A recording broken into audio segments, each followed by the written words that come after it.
Hi, welcome to Made to Heal with Angela Brown. Summertime is the perfect time to get in this habit. And what is this habit that I'm talking about? I'll share that with you here in a minute. So I want to let you know that I offer a 12-week course, and it is a course that helps helps you heal spiritually, emotionally, mentally, and physically. I was stuck for 30 plus years and I just didn't have the tools that I needed. I have learned tools going on 9 years. I have not had depression or suicidal thoughts for going on 9 years, soon to be 10. So it is important to be able to heal, be able to move forward, and it's important to break generational patterns. It's important to learn how to heal from childhood trauma. So whatever your story is, maybe you have emotions that you're not knowing how to handle. Maybe you worry a lot. Maybe you're angry a lot. Maybe you have depression. Maybe you have anxiety. Maybe you have somebody in your family around you that suffers from this. My course is for ages 18 on up, and it offers an hour to an hour and a half Zoom call weekly with live and visual aid to help learn, and also each week has a homework. And then I connect with each individual person one-on-one for 15 minutes each week to help you reach your targeted goal areas. So it's something that I have a passion for because I decided to go the holistic route in my healing.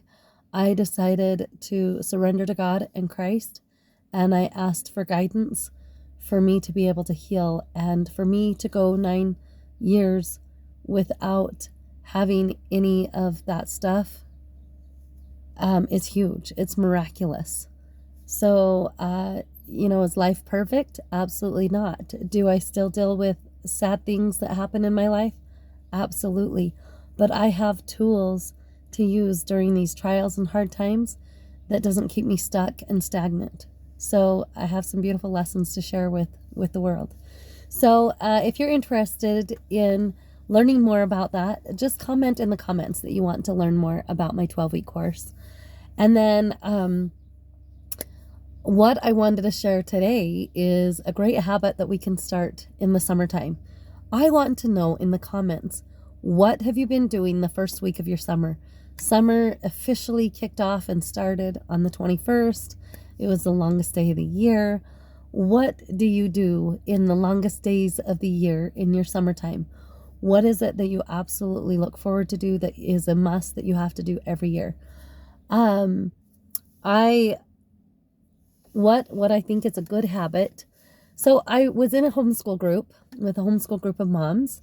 And so I apologize, I can't name specific books, but there are so many materials and so many ways for you to research it on your own. But she was telling me she had read a book, so I apologize, I don't remember the book or the author. So, but there's a lot out there. But she was sharing with us moms that she had learned that more and more people, as time progresses from decades ago, the statistics are quite alarming. The amount of time kids and adults alike, especially kids, but the amount of time that we adults and kids spend outside is far, far less than what it was decades ago. Like, way less. Like, I think she was saying people are spending a total of 40 minutes a week outside. And this is like, I'm sure like a national average. So depending on where you live, if you live in the city or whatever, and what your lifestyle's like, but they said the majority are getting 40 minutes, as opposed to years and years ago, it was 4 hours. And then before that, it was, of course, lots more than that.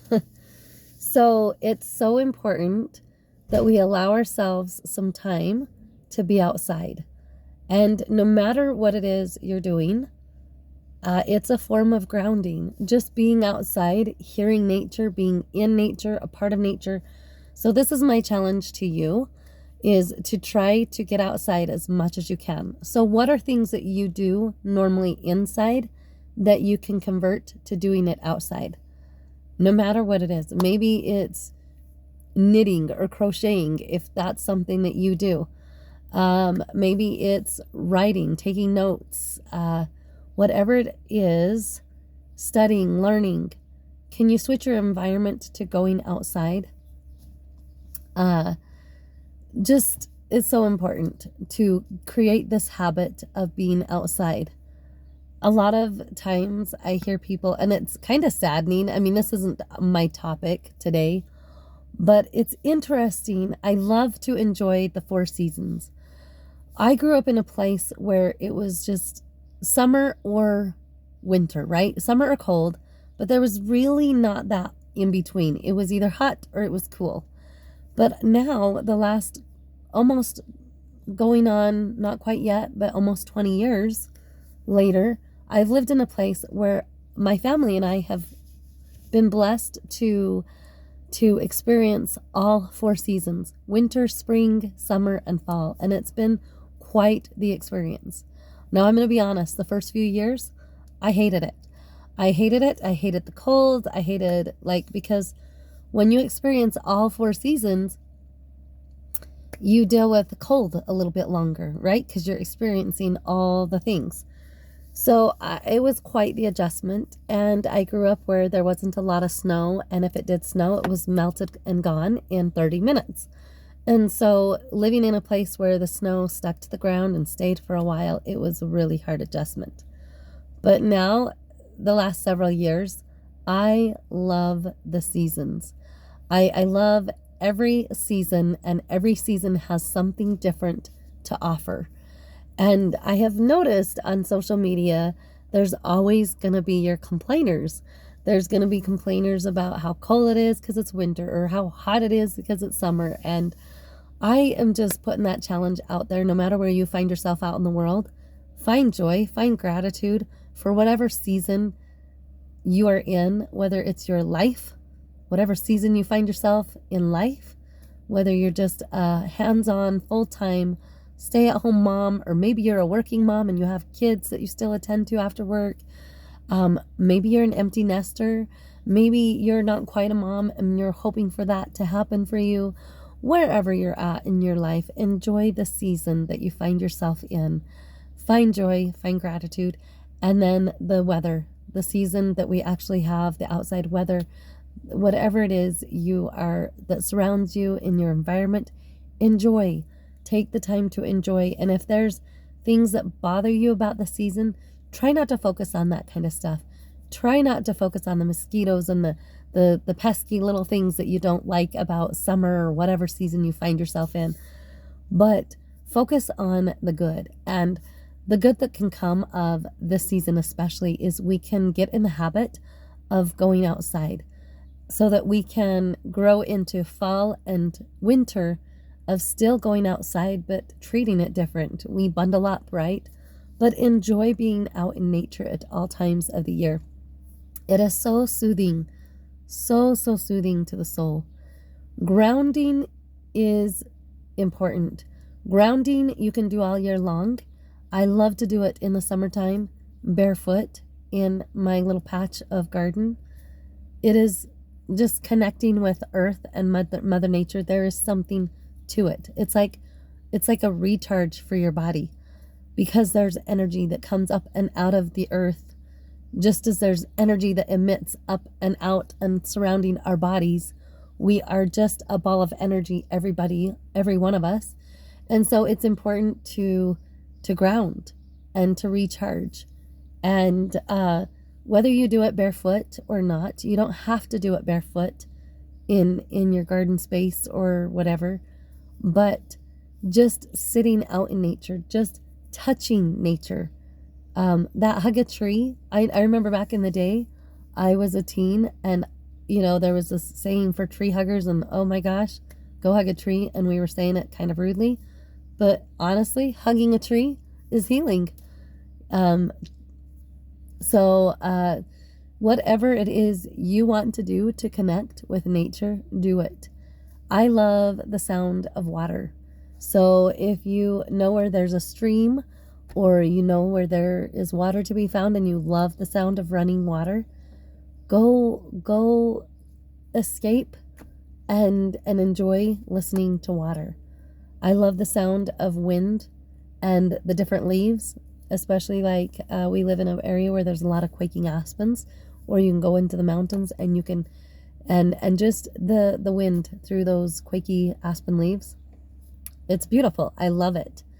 The birds, hearing the birds, and just it is the most pleasant sound because we don't get it in the dead of winter, right? We get it at the tail end of fall, or in the beginning of fall, but the tail end of fall and winter, you don't hear as many birds. So it's so fun to hear the different sounds of nature at each different stage and season in life. So enjoy, go outside, and my goal is to be outside more and more. It's something that I'm not perfect at, but going for a walk, going for a nature walk. It doesn't even have to be a nature walk, but I went on a walk the other night, and it had rained earlier, and then it stopped, and I thought, okay, great, we'll go on a walk. And halfway through our walk, it started raining super hard, and it was awesome. The lightning was going on, and maybe that wasn't the smartest, but it was awesome to just feel like a kid again. Like kids, they love to go out in the rain, and they love to play, and they love to splash in the puddles, and just find a way that you can connect with your inner child and to love being outside. Maybe you're an adult, and maybe you're like, I don't like being outside. And maybe you look past on your, childhood years, and maybe you didn't like being outside then either. But being outside is a great thing to do. One, you're getting fresh air, sunshine, and you are recharging your batteries. And not only does it help you physically on a physical level, but it helps on a spiritual, emotional, and a mental level too. It just helps you clear your mind. It helps you to have better connection. When we are able to connect with the earth and connect with nature, then we're able to connect with others outside ourselves as well. And we have a sense of self-connection and connection with God, and then others. And it's healing. It helps relationships.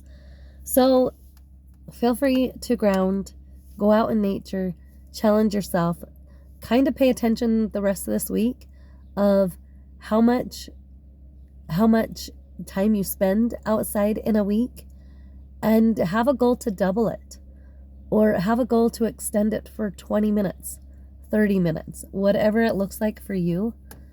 And I don't know what your neck of the woods looks like, or how your life is, but if you're finding that the majority takes place indoors, what can you do to get outdoors? Even if you're in the shade, like, I get it. If you burn easy and you just don't like the sun or whatever, be outside, but find a way to shade yourself and find a way to cool yourself off to enjoy the experience.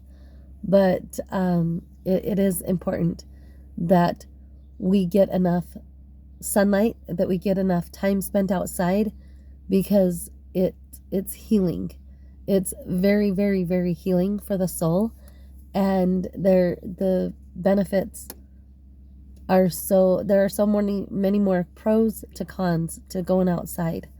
So challenge yourself to be outside whenever you can, at all times possible. So God bless, go ground, and please like and subscribe and share this channel, and I'll see you next time. Bye.